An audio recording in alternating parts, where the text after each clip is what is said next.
Welcome back, my beautiful people. February 22nd, 2021, Dong City, episode number 44, a.k.a. Tom Glavine, a.k.a. in New York radio, Tomas Glavine, as he was known around here. We got a lot of stuff for you guys today. Rob Martinez, Vince Mercandetti, what's going on, fellas? Hanging in there, man. It's Monday. This marks the first time that we will go back to weekly going forward. So I'm excited about that. How are you doing? I am good now that I'm off mute. Things are well. Can't complain. Busy as hell. Tax season. I have my Ken Griffey Jr. shirt. I had to rock the chains, full Griffey gear, backwards hat. I'm all Griffied out today. Something tells me the Mariners are in the topics, baby. Oh yeah. We're going to be getting to them. I have the Major League shirt. That should be a dead giveaway as to what's going to happen at the end of this show. We have a lot to get to today, though. We're going to get into a little bit of contract conversation, some COVID numbers, of course, our two favorite topics, Henry. And then we've got some transactions, a lot of drama in the last 2 weeks, specifically in New York, but also now we've got some on the West Coast, too. So we'll get over Twitter to fingers, that. baby. Twitter fingers turn to trigger fingers. Oh, yeah. Yeah, some real shade being thrown around. So we're going to get to that. Let's jump right into and then, of course, the second half of this show, we're going to finally unveil the movie bracket. You guys yourselves voted on part of it. I'm going to release the rest of it. Henry and Rob have no idea what is ranked where or what the matchups are. I'm the only one who has the keys to that. So we'll walk through that. We'll unveil it, and then we'll post the bracket at the end of the show. And we have some special guests, too, that we'll get to that you can expect the next couple of weeks. So let's start here. And that's with some small numbers, and we're going to jump into some big numbers. Yeah. Small numbers, of course, are the COVID numbers. And Rob, why don't you give us some details on what we're looking at here as we head into spring training? Well, the first COVID test results have come in for spring training. Out of 4,336 tests were taken. And there were only 9 players that were tested positive with 4 staff members. That's about a good. Was that less than 1%? 0.3%. Yeah. Oh, yeah. No bubble either. Brutal. Yeah. That's a nice average on our side.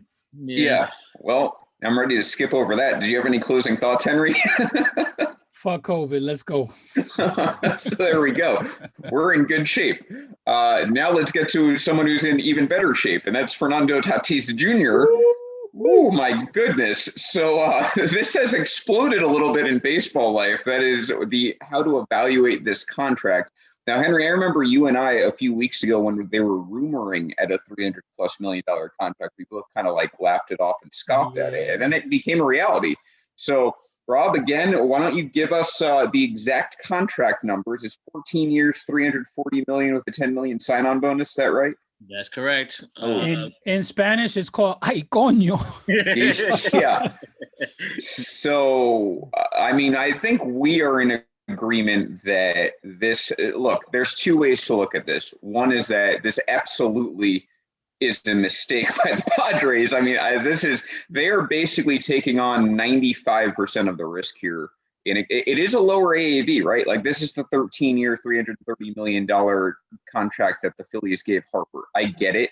It's a lower AAV than if it wasn't a 14-year deal in this case. But at the same time, it's a 14-year deal. I mean, this guy's going to be 35 when the contract ends. And he still has to get through his entire 20s pretty much healthy and productive to justify those numbers. It hasn't happened yet.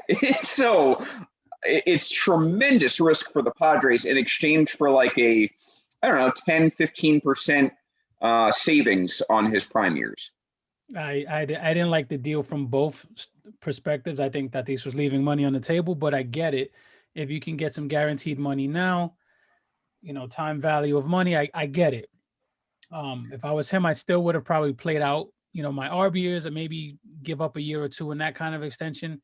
The, Ronald Acuna, Ozzie Albies kind of extension. But, you almost can't fault him for agreeing to this, even though he's locked in for 14 years. And he gets a no trade clause, by the way. Mm-hmm. He controls everything in this situation. We do give the Padres shit for giving out such a horrendous contract, but on the flip side, I want to give them kudos because we're always shitting on owners. We're always shitting on teams for not taking care of their own. They took care of their own. They traded for this kid, by the way. Don't forget, this was the James Shields trade, right? Mm-hmm. Yep. Sorry, White Sox. Woo! Although to be White fair, Sox- he's making more money than like every player on the White Sox combined. The So White Sox are kicking themselves for this one. They got a nice loaded team, but imagine that team with Tatis on it. yeah. You know, they traded for the kid. They believe in him. He's top 5, top 10 players in baseball. He's young. He's exciting. He's everything you want in a franchise player. And I will give them credit. They gave him the monster contract. They put it in front of him. They signed it. They could have went the cheap route and just played it year to year, let him play his rookie deal, then let him play his RBs. I will give them the credit on they put their mouth where the paper's at. They structured it a little differently, the way Sean pointed out in the earlier in the group, where his big years don't kick in until the Machado contract is off the books. I like that for them too. So I will give them kudos and props on doing that, because you don't see a lot of that happening. Yeah, absolutely. As pointed out in the comments, this absolutely sets up Lindor for his payday. It's not an apples to apples thing, but it is by position. Yeah. This is a lesson to anyone who's new to this show. We will call you out and also praise you. I'm going to praise Sean, our total bases counterpart, because he is correct in what he's bringing up when he compares it to Acuna, in that the front end of this contract is very comparable, because a lot of people shit on Ronald for getting underpaid, but the back end of this contract exists at the tune of $216 million. That's what separates the two. But to your point, Henry, and if you're listening, Dean Glover, this is where I call you out, and you're not, but if you were, Padres are like the 21st biggest market in baseball, and they now have two $300+ million contracts. The same as the Yankees, by the way, who are the biggest market in baseball, and the same as the Dodgers, who are the second biggest market in baseball. So anyone can do this, whether they're going to or not, a different story. But the Padres are showing what you can do as a mid to small market by locking up Tatis for the rest of his life, because I highly doubt he's going to get any sort of meaningful payday after this. And so I don't want to hear it. I mean, they're doing it right. The White Sox doing it a different way. The Braves doing it a different way. There are plenty of ways to skin a cat. And this is one of them. So absolute kudos to the Padres organization. And if you're a small market fan, these are the expectations you should have for your franchise when it's ready to compete. I can understand having a small payroll when it's not, but when you ring that bell, this is how it should be done, and you can have a sustainable contender. And I don't want to hear that you can't. You know, it's funny. Remember a couple of years ago when the Padres were, giving big money to Eric Hosmer, and then there was someone else they gave a pretty sizable contract to. We were all kind of saying like, seems a little too early for them to be going in, but every year since 2018, they've been doing the right thing, and that was one of the most exciting teams in baseball last year. So, who are we to criticize them? It looks like it's working. All their plans are working. All their prospects are panning out, and they still have guys to come up, which is ridiculous to think about. They have a lot of cheap, young, high ceiling talent that's coming in the pipeline. So Padres could be a problem for a long time. Yeah, it's we'll move on from that. We'll get to a player where that contract's already going the opposite way. To Chris Henry's point, he is right. The fact that this deal is backloaded makes it a tremendous risk for the Padres, because, they could be handcuffed if he has a major injury or if his production just disappears. Yes, in trouble. But they have figuratively and literally bought themselves a window. That's all you can ask. And I don't think this is the year we'll get into playoff. We'll get into playoff predictions on a later show, probably in about 3 weeks. But I don't think this is a changing of the guard in the NL West, only because the Dodgers are so good. But this is you're right, Henry. This team's going to be scary. Whether it's this year, next year, or the year after, they are going to be scary. They have set themselves up and they've earned that. The good thing, like you look at the Yankees and you look at the Dodgers, and their windows are a lot smaller. What benefits them is that they're in large markets and they have a shitload of money to correct mistakes and to buy talent. The Padres are going to be a problem for a really, really long time. Yeah. I mean, it could conceivably be 7 to 10 years as opposed to a close to 3 to 5 year window. Yeah, absolutely. Yeah. So, yeah, absolutely. And in that sense, fine. We can talk about this contract all we want and the risk, but the Padres have done what you essentially have to do at some point. Give me a number for Lindor. He's going to get over 300 for sure, because he's going to be 27? It's going to be 27. 27. So he'll get that. Mookie Betts got over 10 years. Machado got 10 years. Harper got 10 plus years. Stanton and they were all between 24, 27. He's going to get the 10-year deal. I think 10 years is probably exactly what he gets. And then you're looking at the AAV. The AAV will be higher than Tatis and probably lower than Betts. So you're probably looking in that 30 to low 30s. Here's what I think. He's going to try and top Harper's total contract, which was $330 million, and he's going to get the 10-year deal. So you're probably looking at about 10 years, 335, 340 million would be my guess. 350, 10 years is where I'm going. Okay. I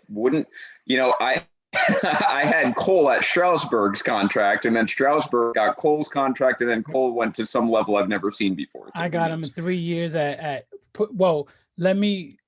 let me preface this by saying if the Mets don't sign him, that number could just be stupid, because then you get into a bidding war with the Yankees, the Mets, the Dodgers, the teams with the deep pockets start getting into a bidding war. Tatis is sitting there possibly looking at a 40 million AAV. Yeah. Now you've got one thing that might work against him. You've got Seager, Story, and Correa in the same market. But to your point, I'm going to say between 335 and 400 is probably the sandbox he's playing in. I agree. If I had to settle on a number, I'm going 350 for 10. Yeah, and our guy Rob noting Padres now have the third highest payroll, so they are truly going for it. Let's move on. Here's a guy who just signed a contract. It's not as much money as he thought he was going to get. That's JT Realmuto, and he is now hurt. Nothing to panic about if you're a Phillies fan, which is where he re-signed, but it could be. I mean, it's a hand injury. We never like those. He's expected to miss a month, but be ready for opening day. Take it with a grain of salt. I've seen enough hand injuries. I've seen enough injuries in my lifetime in the last 2 years as a Yankees fan, but I've seen enough hand injuries. Andy's a catcher, and we're right up against spring training. Maybe he's ready opening day. I would, if you were a fantasy guy, that April could be rough. That's all I'm saying for Realmuto. I don't think he's done, but it's rough. He's definitely not done. But like you said, is it his catching hand or his throwing hand? I'm not sure. That's a good question. I will say that I'm disappointed in you. There's a hand job just sitting there waiting to happen, and you let it go by. Come on. I thought I pronounced a white guy's name wrong too. No. There's a hand job joke there. Come on. I'm disappointed in you. So he's out with a hand job. Yeah. But yeah, I think it'll set them back a little bit. I wasn't too high on the Phillies to begin with. I'm not a fan of what they did in the offseason, which is nothing. They did re-sign some people. They did get was it Chase Anderson they get? Yeah, the fact you're not sure, it tells you all you need to know. Yeah, I mean, look, I still say he fucked up. He should have been in a Mets uniform.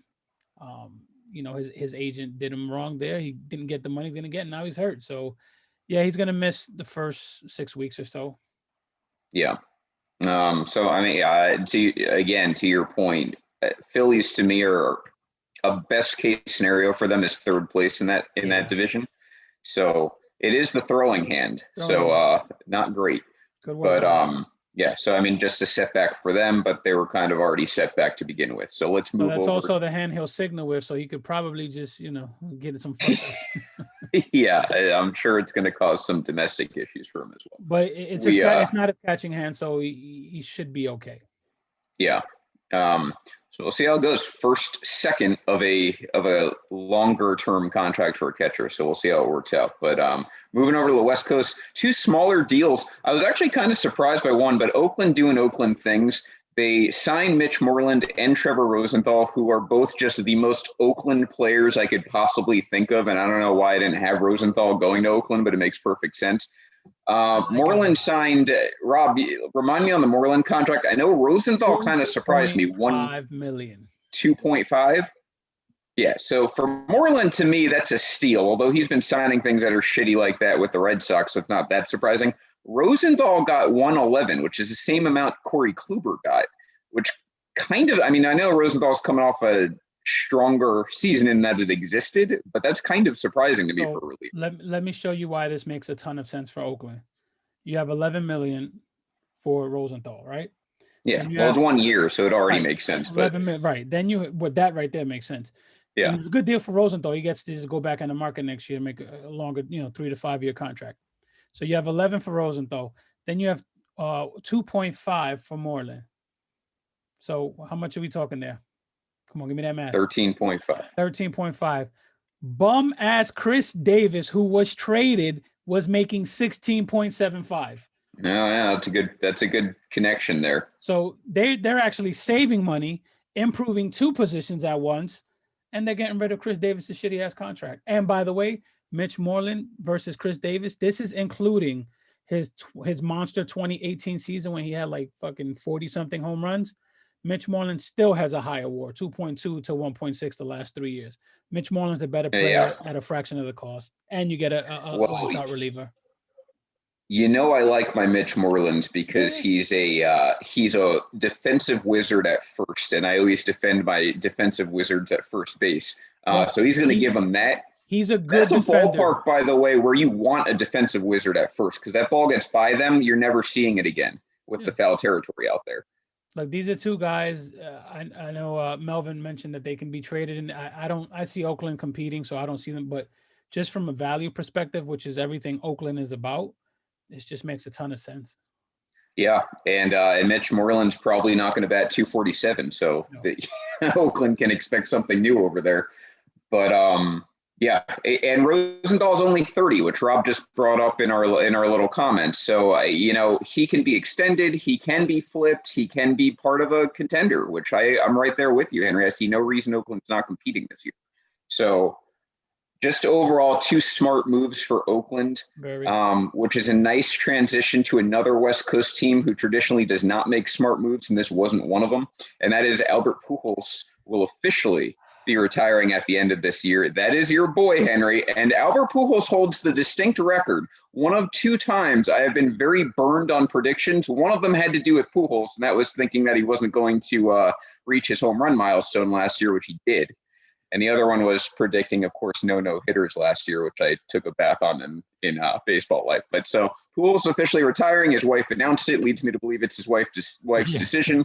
That's what we've got here. That's what you left out. His wife announced it. He didn't announce it. The team didn't announce it. No, his wife announced it. Look, I'm Italian. You're Puerto Rican. We know exactly how that conversation went in the household, and it was not a light one. Yeah, it started like this. You know, you want to see it again, you stay home. Well, look, Albert, there's certain parts of your body that you need to keep intact the rest of your life, and his wife just does not want to take any more risks. You guys who've watched Dong City know my love affair for Albert Pujols. He was one of the few players I did travel to multiple stadiums to watch. Ichiro being one, Griffey when I was younger. Trout is a guy I will travel to watch. But Pujols was a guy that I traveled to Pittsburgh. I traveled wherever he went. I went to watch him play. You know the story of just missing the foul ball. My uncle never let me live that down ever. He's like, you travel to watch him. We're here. The ball. My uncle never let me live that down. But I am sad to see Pujols go. He's aged properly. There's a lot of talk about a lot of players not aging the right way. Pujols has been hurt. He's been aging. You know, I'm gonna give him a pass. I don't see any PED bullshit with him. Pujols was a pleasure to watch. Everyone who watches Mike Trout and say, "Oh, we've never seen anything like this," doesn't remember Pujols' first 10 years. I was gonna say Pujols, without a doubt, a top 4 hitter I've probably ever seen in my lifetime, not counting Barry Bonds. Because you've got, Trout, Pujols, and then you've got Miguel Cabrera and Manny Ramirez probably. If you're talking my two right now would be Pujols and Manny for right-handed hitters. Trout. Yes, right. Yeah. Right. And Trout will probably surpass him one day, but if you're talking pure hitting, whatnot, Albert Pujols is an absolute run machine. He's got that home run he hit off Brad Lidge will live in infamy forever. If you ever watch that highlight. Everything. He killed his career. Yeah. Pujols, I also have a similar foul ball story. The guy after him, who I don't even remember anymore, that's the only foul ball I ever caught it was spring training, but by a professional team. So I got the foul ball after Pujols, and I've seen him twice. Once was in that spring training game, and once was as a pinch hitter for the Angels, and he struck out. So those are my Pujols live memories. But yeah, I mean, absolute legend. 20 plus times, and it was a pleasure every time. And there was a point. I want to say it was, I can't remember, man. I wish my uncle was alive. He would remember. There was, I want to say somewhere between 10 and 15. There was a streak of games that I went to that he would hit a home run every time I saw him. That's sweet. It was a ridiculous streak. It was at a minimum 10. I want to say close to 15, but it was at least 10, whether it was Citi Field, Shea Stadium, Pittsburgh, wherever I went, he had at least 10 games that I seen him hit a home run, and I would be a little kid, man. Would you believe, Henry, that I have a perfect transition based on that? Shoot. And that is that I have seen Brett Gardner homer twice, which by Brett Gardner standards is unbelievable to have said that I can witness that, but I've seen him homer twice. Once probably his most dramatic one at Wrigley a few years ago, 3-run homer in the 9th to win the game 3-2.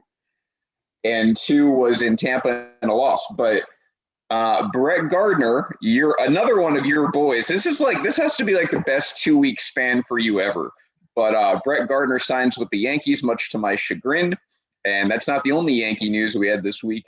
Domingo Germán having himself a rough 2-week period, not particularly being welcomed by his teammates. Zach Britton didn't have nice things to say.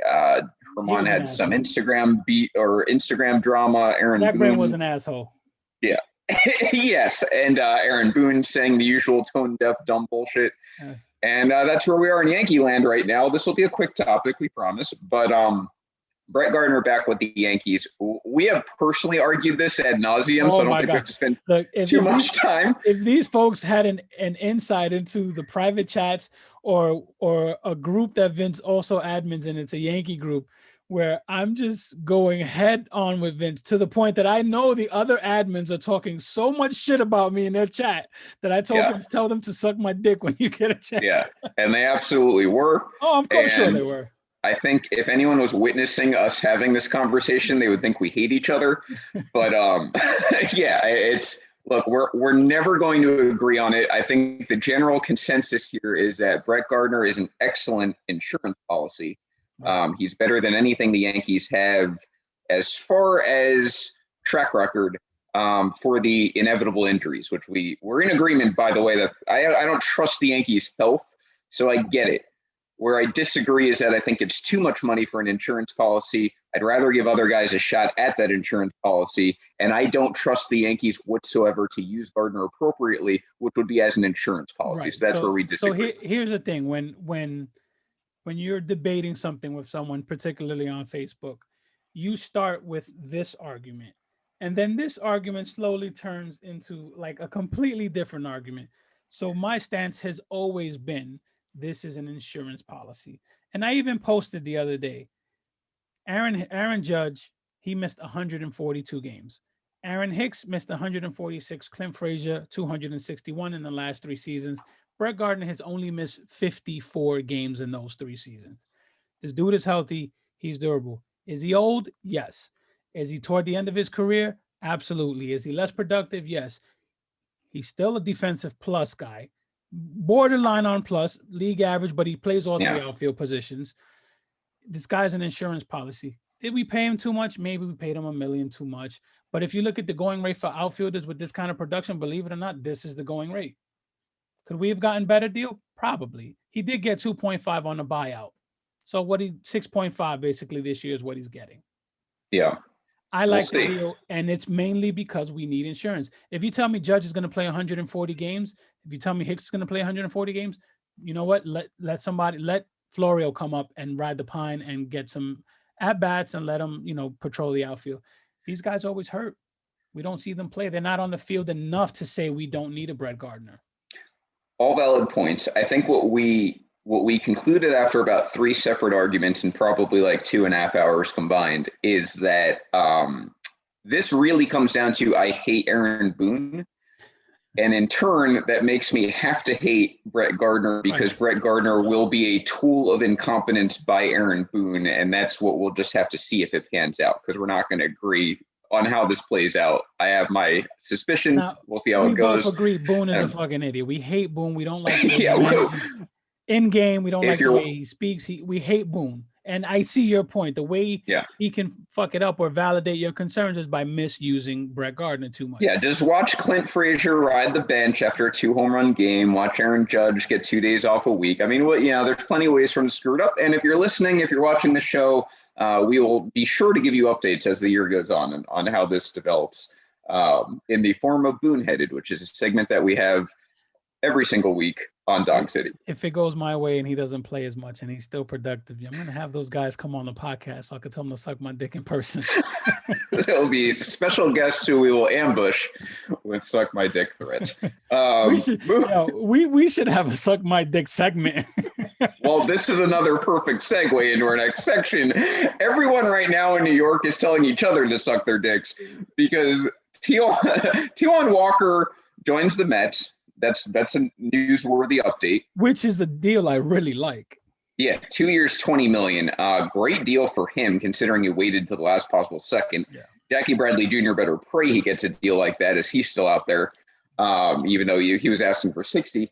Walker joins the Mets, which I love that deal both for Walker and the Mets. I think it's a smart move for the Mets. They have caught on to what the Yankees know, what the Padres know, what the Dodgers know, which is you need to stack as many starters as you can if you're competing this year because none of them are going to get through the season more than likely. There's going to be times when they have to just cut innings just because of how last season played out. So great move for the Mets, no problems there.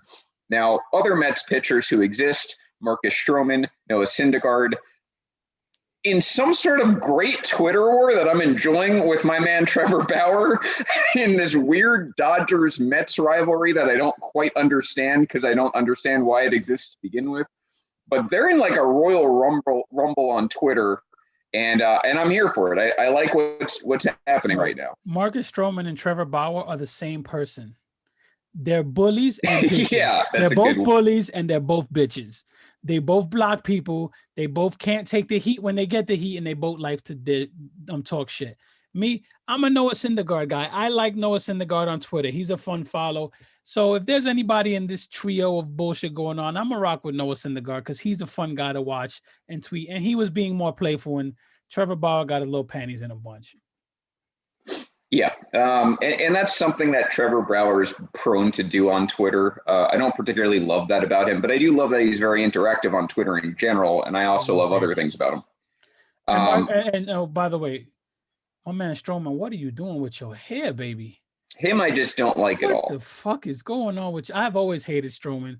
I'm going to enjoy watching him get pounded. I'm going to enjoy telling the Met fans, I'll tell you that was a bad deal from jump. The difference to me is that Stroman is just Stroman's like Kevin Durant. Like he's not above like arguing with like some 13-year-old who's trolling him because he's like that. Yeah, sensitive. But Kevin Durant. That's a different level to me. Kevin Durant is good though. Yeah, well not comparing them as players in their sports, just personality-wise, you can easily get into Durant's head. You can easily get into Stroman's head. Syndergaard and Bauer are a little more tactful about it. They're a little more troll-like. Right. But they're in some kind of, if you haven't seen it, just go check it out. I can't really describe it. My favorite was at the press conference when the reporter asked him a question and he just brings up the Yankees out of nowhere.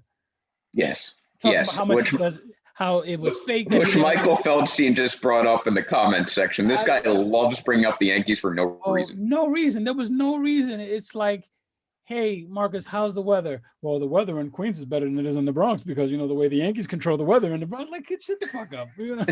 Yeah.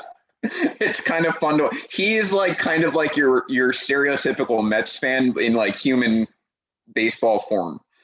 Just like, hey, what do you think of the Mets' chances this year? Well, we should probably win more games than the Yankees, and we'll probably win the World Series before the Yankees do next. Like, I guarantee you Marcus Stroman wanted to be traded to the Yankees.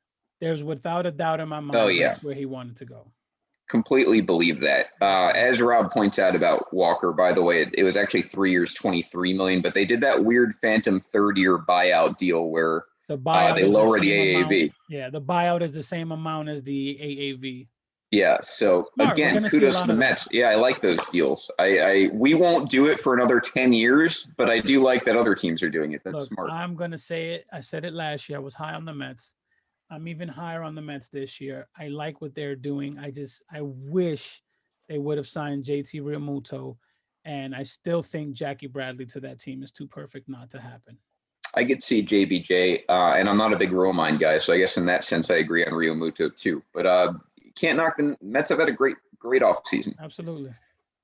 They didn't sign as many top line guys. Outside of the front office and the coaches where everyone's getting accused of sexual harassment. Well, minus all of their drama that's very typical of the Mets and all of the dick flashing. Yeah, they've had a really good winter, even without signing all of the superstars everyone expected them to sign. So anyway, so speaking of dick flashing, I guess, let's go to our last segment here on baseball. And that is that the Mariners CEO has stepped down. We have a very nice graphic to summarize everything that he has done wrong.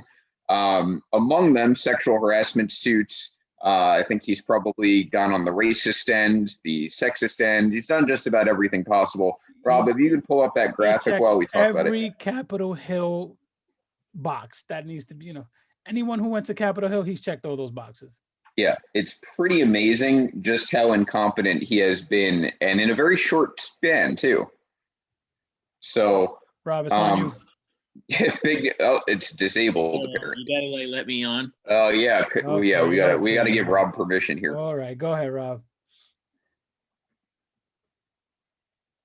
This again is very Mariners-like. Just they can't seem to get their shit out of purgatory of baseball, and this is just part of it. This is the COVID part, Rob. We got to get to the your other tab over here.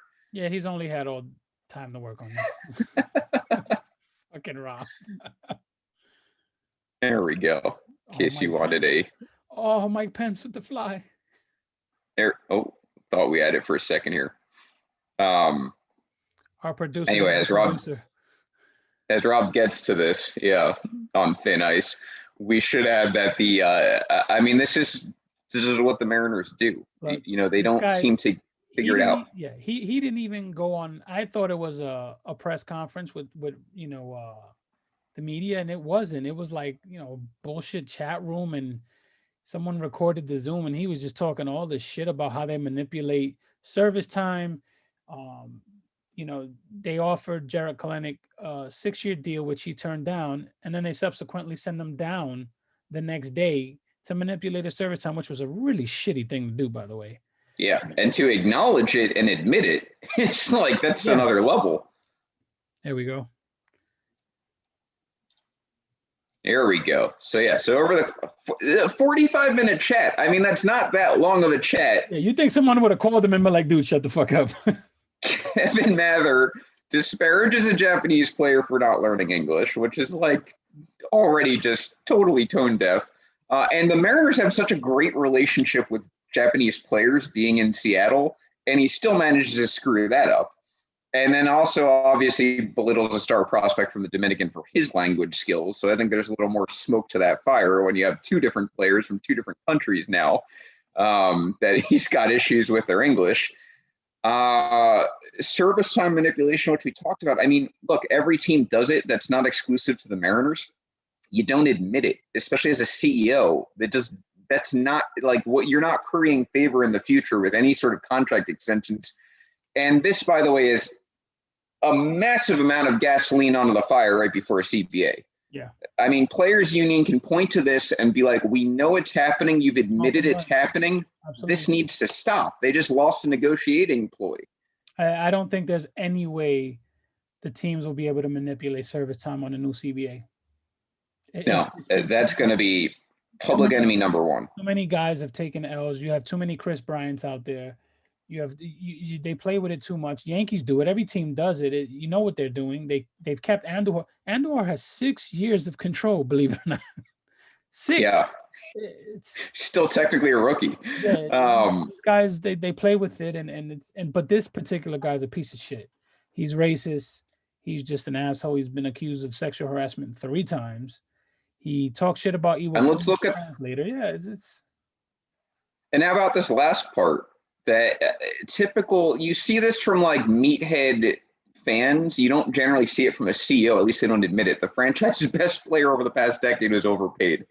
Like this dude's generating you money in your business hand over fist because he's generating way more than he's getting paid. We know that as a fact. Just if you ever look at fan graphs and how much money players are actually worth based on what they're generating, these guys win every time. And then he calls them overpaid. Like, dude, you have capitalized in capitalism more than like 99.9% of the world, and you're calling players overpaid. It makes no sense. We know he's a racist, but do we know if he was talking about Cano or King Felix? Yeah, I don't know. I'm not sure. It would, to me, it would have to be one of those. I'm gonna guess it's King Felix though. It would have to be one of those two guys. Yeah.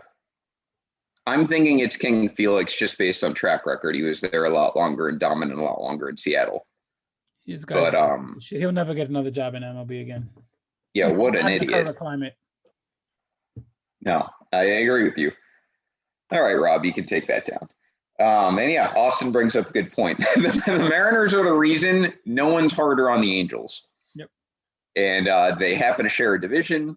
And the Mariners just happen to be slightly worse than the Angels. They haven't won a World Series this decade. This century. They haven't made the playoffs since before the Angels won the World Series. And though their farm system is stacked now, which I'll give credit for, and I'll also give credit to the Mariners because he stepped down so quickly.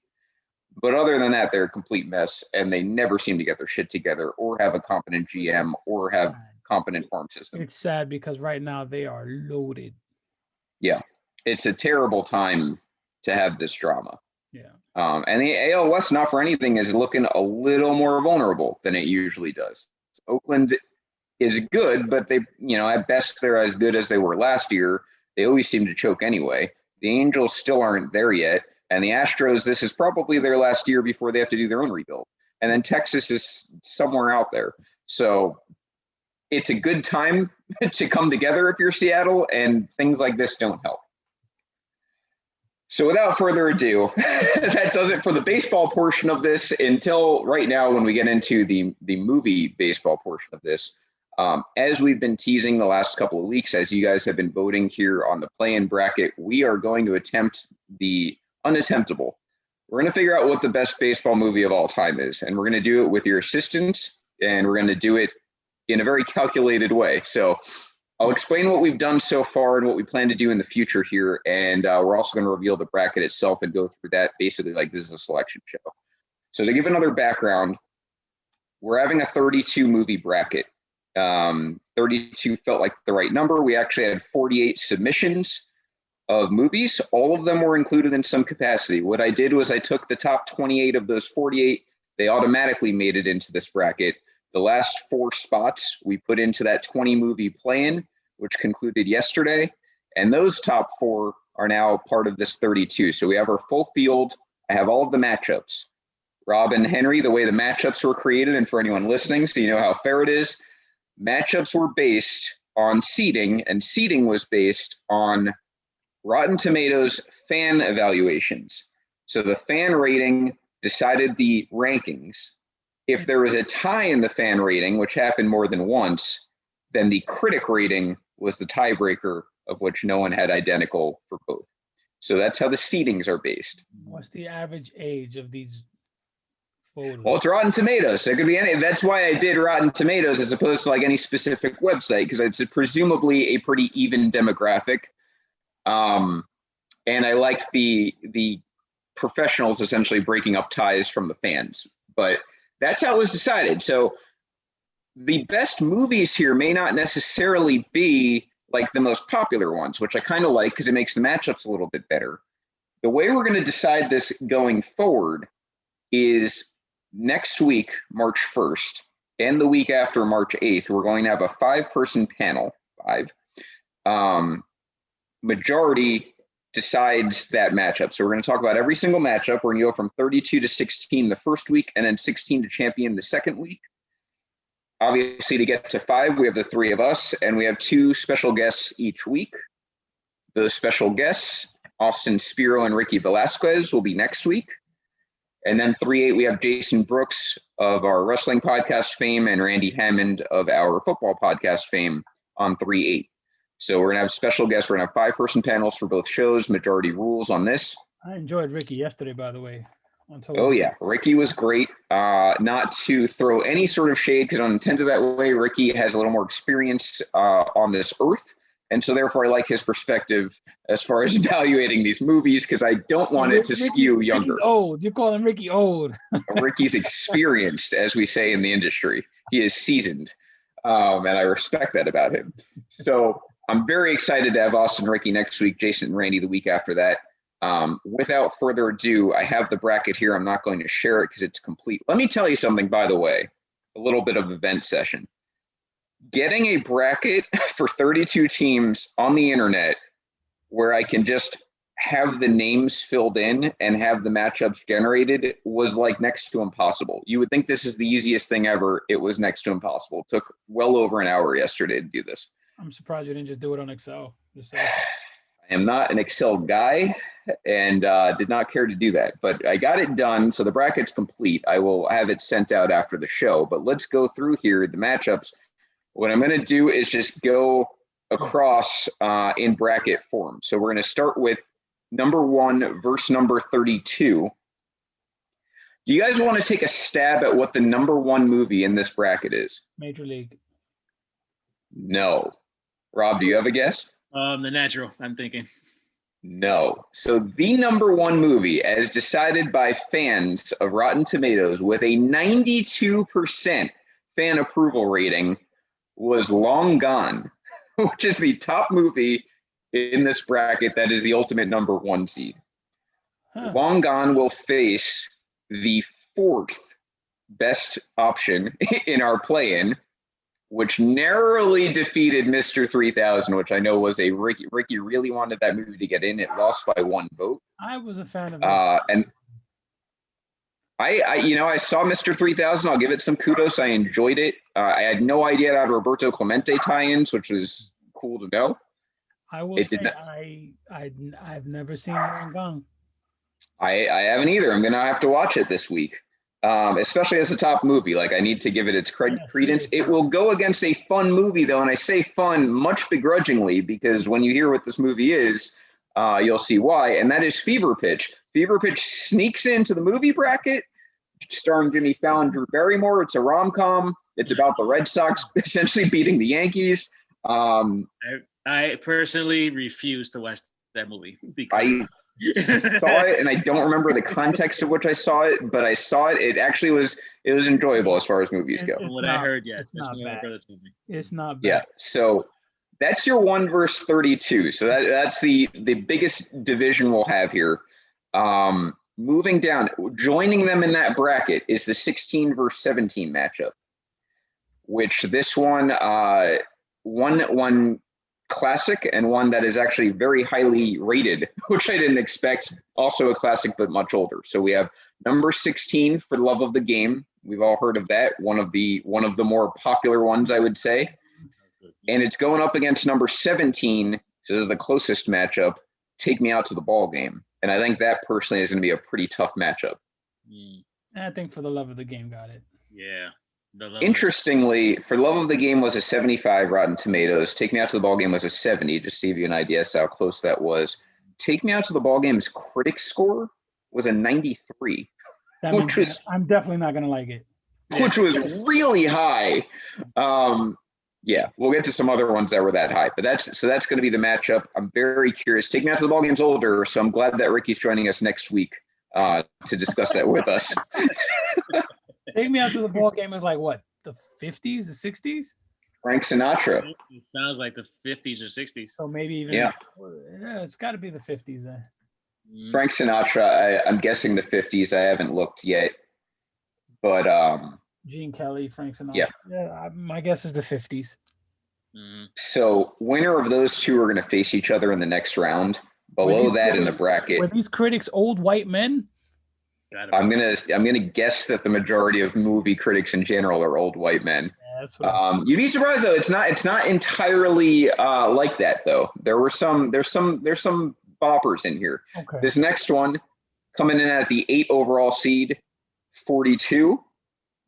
Recent Jackie Robinson story.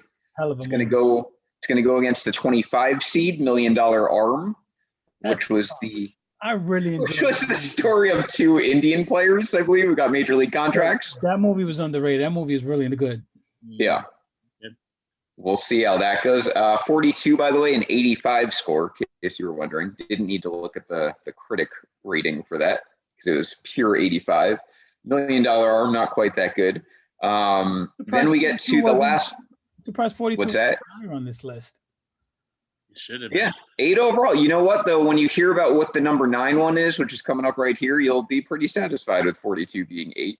Number 9, which for me, this is the George Mason of the tournament. I think it has a really good shot to do terrible things to this bracket, is Major League. Of course. Number 9? Of course. Number 9 seed is Major League. If we were doing it 1s, 2s through 8s, it would be the top 3 seed. 84 by fans, 83 by critics. So we're pretty much agreement there. But yeah, comes in at number 9, solid B movie according to fan reactions, which we'll see how everyone feels about that. Because this one, I've done a movie bracket in the past with movies, and Major League won the whole thing, which is why I think that I could see Major League going pretty damn far. Yeah, it's going to be a tough one. Now, this kind of breaks my heart, and I'm hoping Ricky again comes through for me here. 24 seed, which is going to face in the first round. It happens every spring, which I've seen several times. It's an excellent movie. It's very old. It's black and white.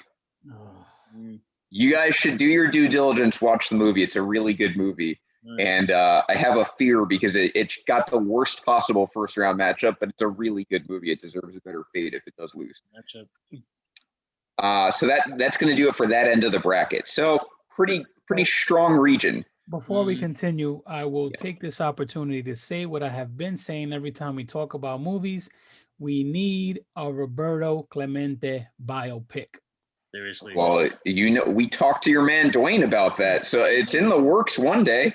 We need it. We need it. I have no doubt, by the way, if there was one, unless it was just totally poorly made, it would absolutely have been a top 28 movie. Yeah. No doubt about it. There's such a desire for a Clemente movie. I wonder if Lindor can act. He's pretty. They're the same pretty size. Personable. They're Yeah. the same size. So I could see it. And he's a switch hitter too, so he can. It's not a bad comp. In that sense. You make Lindor the star of the movie. If assuming he can act, you make Lindor the star of the movie, you get all these fans. He's the other thing too. I mean, and it's probably going to be easy for him anyway, but he has to learn how to play right. That's another thing. Camera. I don't think he'll have any problem with that. If you can play shortstop the way Lindor does, you can play anywhere on that diamond and make it look good. You got camera angles. You got a WWE does it every time somebody gets hit, they go to a different angle. Yeah. So that's that region.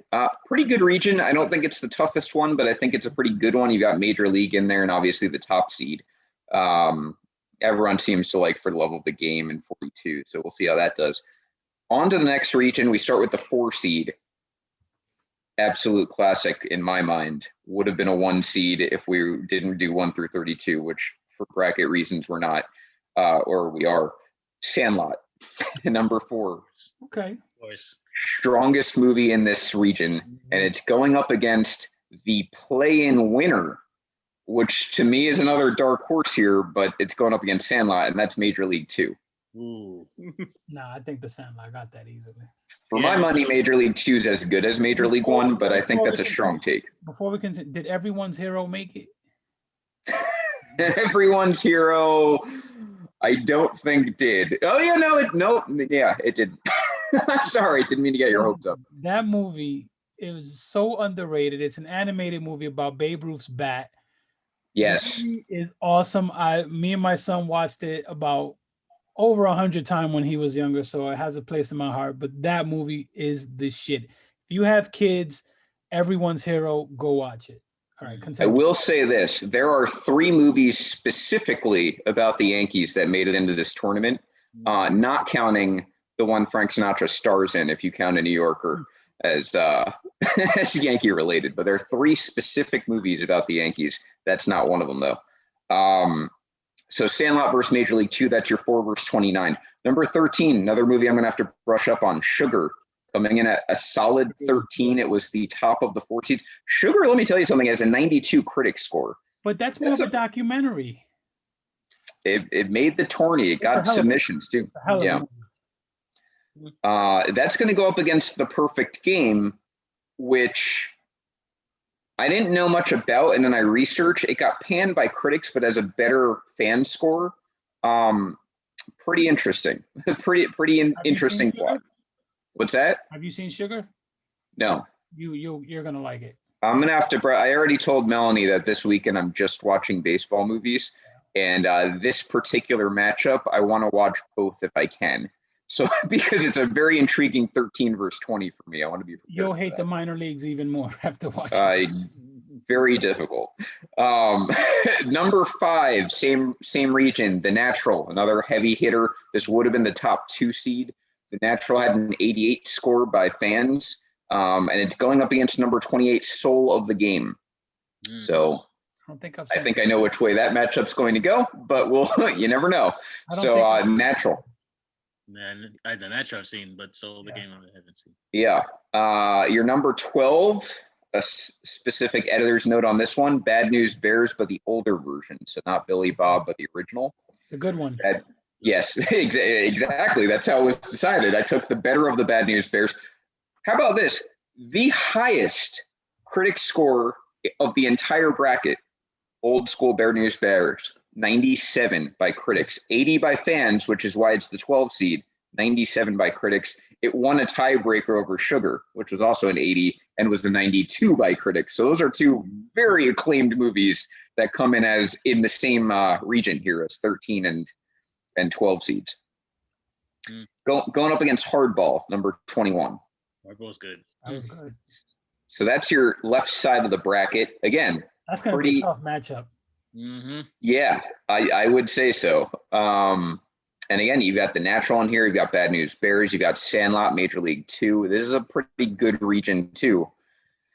Moving across the diamond here, we get to the bottom half of the opposite side of the region. Your number 3 overall movie would have been a 1 seed. 89 by fans, 93 by critics. One of your Yankee movies, Pride of the Yankees. Good movie. Yep. And it's going up against something. This is going to be interesting. And I say this for 2 reasons. One is that Austin's one of our guests. We'll see how he feels about this movie. And 2 is that this was one of the play-in movies to make it, coming in at the 30 seed, but it's got a little nostalgic fan base with people my age, Angels in the Outfield. So that's an upset in the making. Reverse 30, and I think it's a lot closer than those seedings. So we're going to. And I say that because Austin's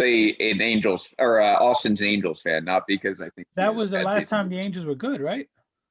Yeah, that was right in that wheelhouse. The funny thing about these movies that came out in the 90s is that almost every time the Yankees were the arch enemy, including in that movie, they play a role, and it's going up against Pride of the Yankees. So a nice, nice irony there. Yankees are always the villain. Yeah, moving down here, we're going to have another Yankee movie in here. Not what you think, though. But before that, number 14 overall. This always confused me because there's a number in the movie title. 8 Men Out coming in at 14. That is 79 score. That's your 14 seed. It's going up against the number 19 seed, Damn Yankees. So not a movie necessarily in a good light about the Yankees, but it does heavily involve the Yankees. I've seen Washington. What's that? I've seen a movie called 8 Men Out, but it wasn't a baseball movie. Yeah. Well, you'd say the same about Damn Yankees. Damn Yankees, by the way, in case you're not familiar with it, really great plot. It's a Washington Senators fan who sells his soul in order for the Senators to beat the Yankees. That's how badly people needed to beat the Yankees back in the day when they just won all the time. Yeah. So that's to me is very it needs to be talked about even more. It's a really good movie. Which one? 8 Men Out or Damn Yankees? The whole Black Sox. I agree. It was a good movie, Rob. By the way, of course, Chris Flores tunes in right when we're getting to 8 Men Out, which I guess is a lot better than 8 Men In. But welcome, Chris. And Mike brings up Mike Feldstein with the trivia tonight. Angels in the Outfield was filmed in Oakland Coliseum, which I find hysterical. I did not know that. I didn't either. That's really good to know. We're getting to here. So our 6 versus 27 matchup.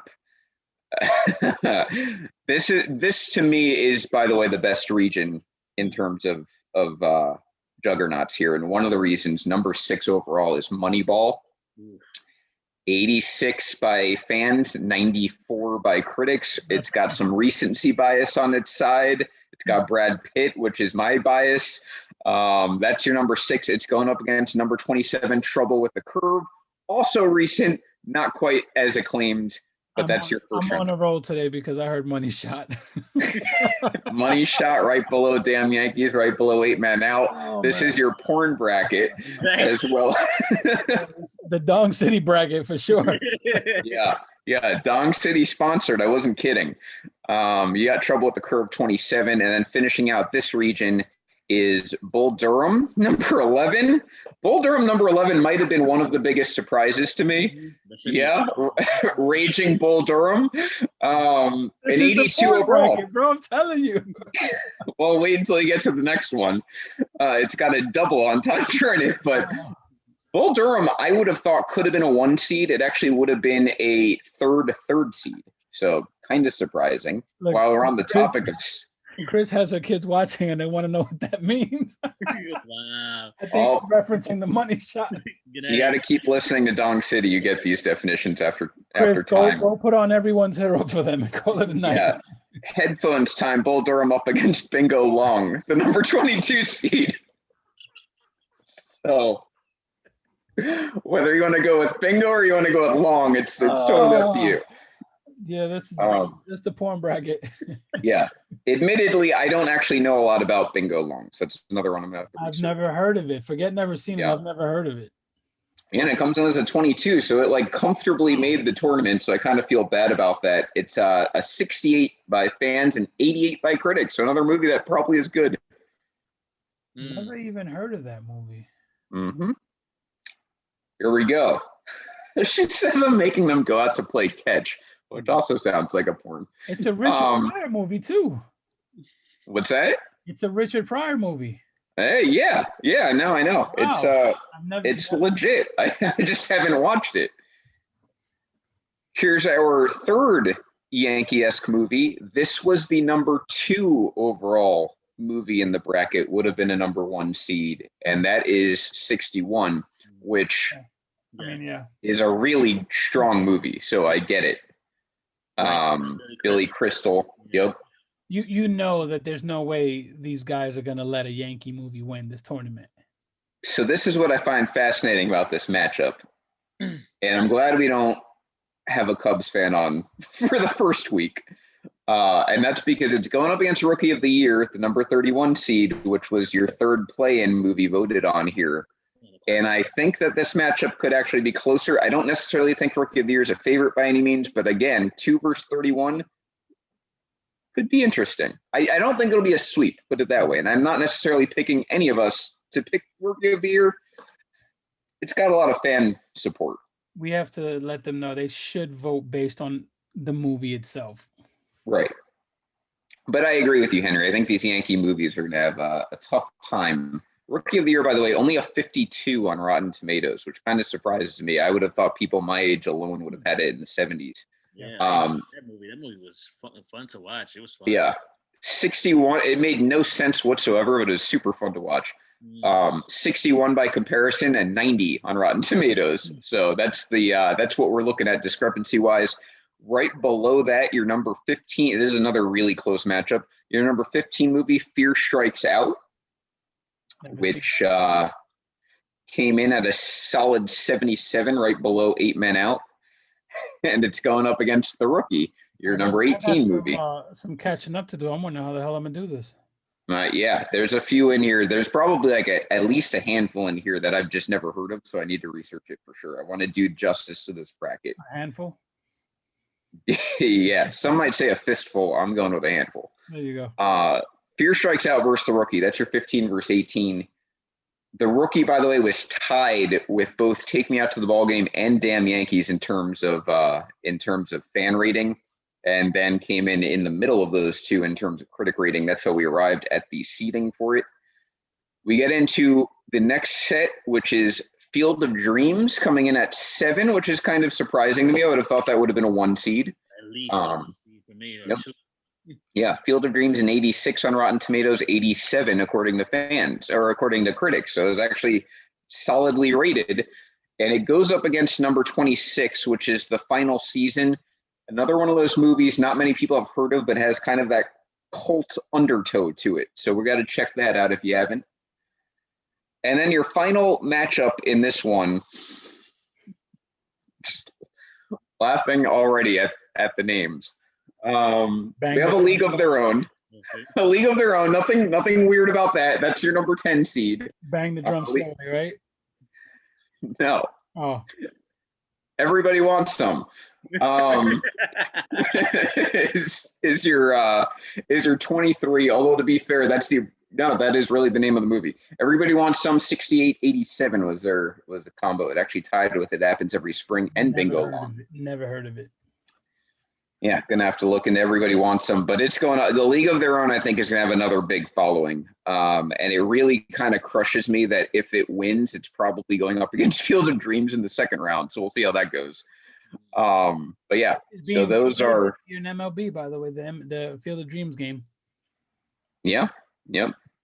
Good point. I don't think they make customized bats in Iowa, which kind of pisses me off because I wanted one. I've got one from Cooperstown. I got one from the Louisville Slugger Museum. I wanted one from Field of Dreams. Doesn't look like it exists. So I have a problem with that. But those are your matchups. So that is the entire bracket. Your number 1 seeds as a recap. You were scaring me because I didn't hear you say A League of Their Own yet. And I was like, don't tell me that didn't make it. Saving one of the best for last in my book. I was feeling the same way with Field of Dreams too. I was like, I haven't heard Field of Dreams yet. So yeah, they were there. Your 90 plus rankings were Long Gone, 61, Pride of the Yankees. Those are your top 3 seeds. Or I'm sorry, just Long Gone and 61, the only 2 to break 90.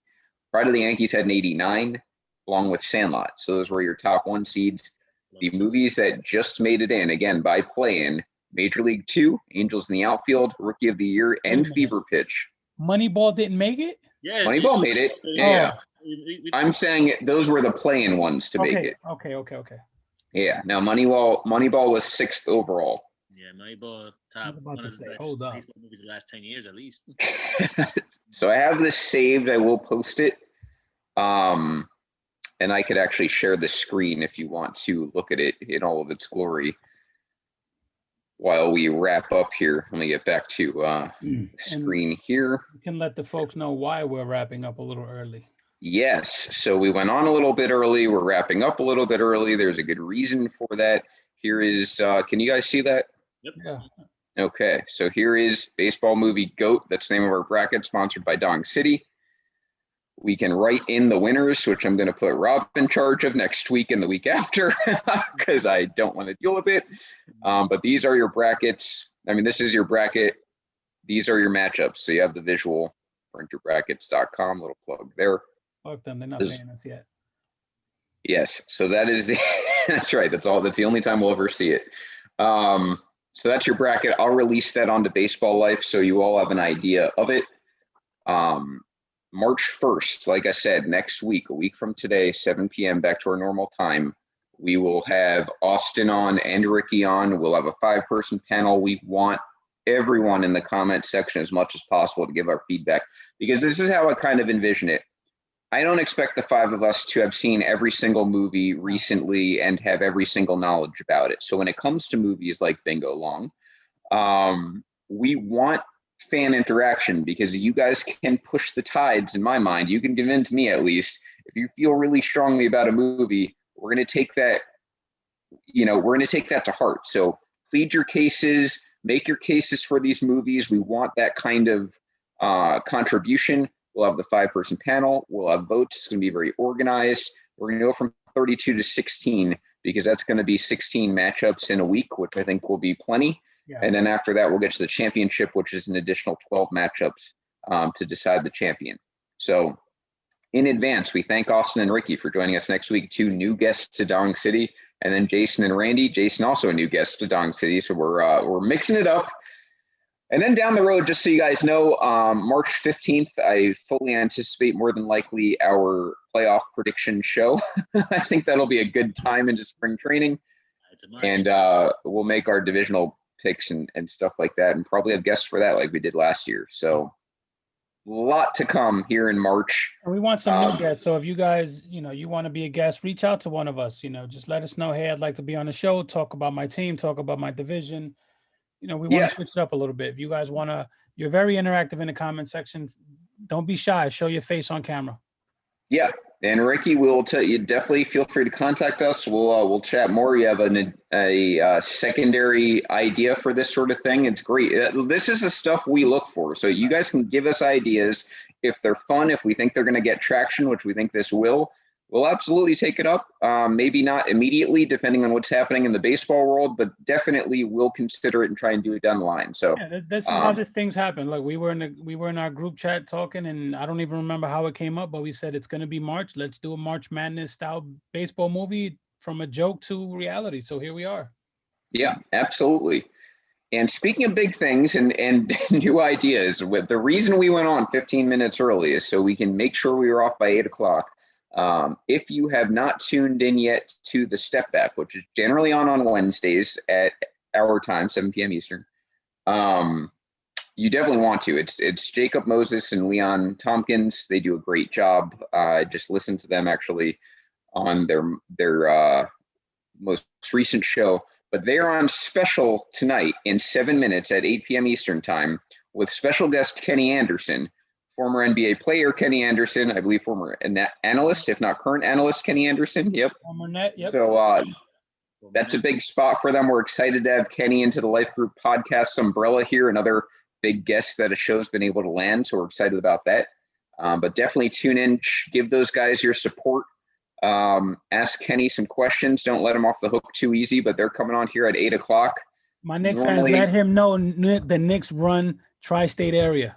That's right. Yeah, we don't need any sort of Brooklyn truthers coming in. I know, they've got three future Hall of Famers, blah, blah, blah. First place, whatever. No one cares. Knicks run that town. But yeah, so they're coming on at 8 o'clock. So definitely tune into that. We're excited for them. And usually Tuesday is the Audible as well. So if you're going to tune in tomorrow, hear Randy and Matt discuss football. It is their off season now. So we're hoping to get some of those football fans back for baseball season. That's how that works. We like to share you guys. But next week, like I said, we kick it off. Baseball bracket. The entire show will be about movies and baseball, 2 of my favorite things. Yep. So join us next week and stay tuned for the Step Back coming up in 6 minutes right here on in the Life Groups. You'll tune in Ball is Life. They'll be live there. Jacob and Leon with Kenny Anderson. This has been Dong City. We will see you guys next week. Dong City, bitches.